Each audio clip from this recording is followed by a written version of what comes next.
bideo honetan ikusiko dugu zelan kalkulatzen den funtzionen definizio eremua. Gogoratu definizio eremua kalkulatzerakoan bi egoera kontutan eduki behar ditu.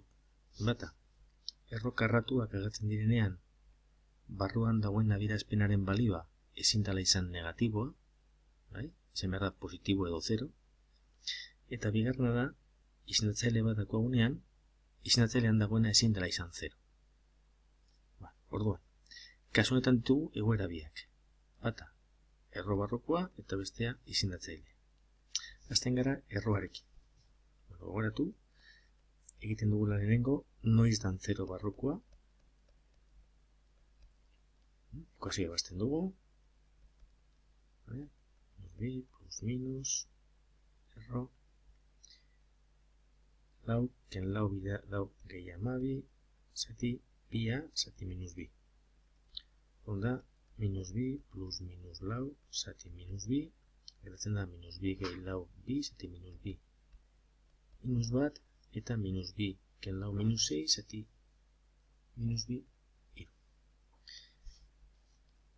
Orain, egin behar dugu, kokatu puntu hauek, jakiteko, bi puntu hauetan 0 moten duen ez erro barrokoa, minus bat, iru, haber, erro barrokoa zeinu daukon tarte bakoitzea.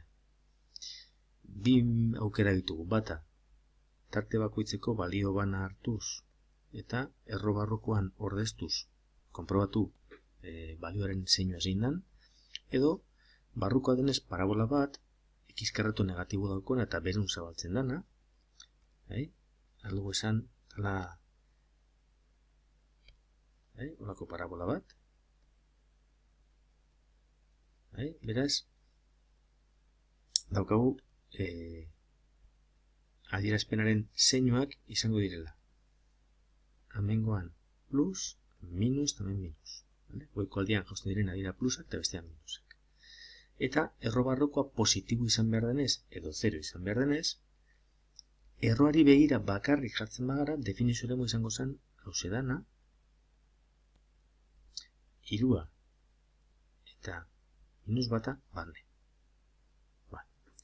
Baina, adierazpenetan dago nioko zatiketa bat. Eta izendatzailean dagoena,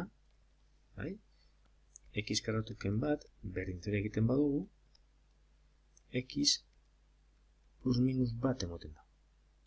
Horrek esan edau, ez bata, ez minus bata, ez dala sartzen definizio eremuan. Balio horietan, ordezterakoan, emoten dau, ez dakizen bat zati 0. Beraz, balio bi horiek ken behar dira. Bera bakarrik izango bazan, ipiniko genuke r ken plus minus bat. Hau da, zenbaki guztiak ken plus minus bat. Baina, hasieratik ez daukagu zenbaki guztiak, ditugu minus batetik irura dauzenak. Beraz, hortik kendu behar ditugu, minus bat eta bat. Kasualidadez, biak dauz hor barrua.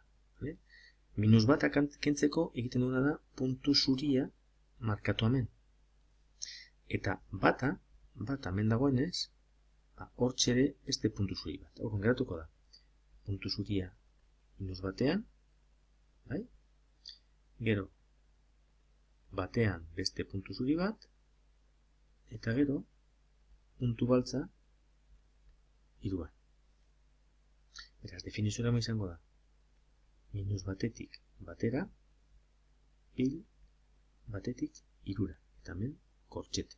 Gogoratu, puntu zuriak parentesea dira eta puntu baltza kortxete.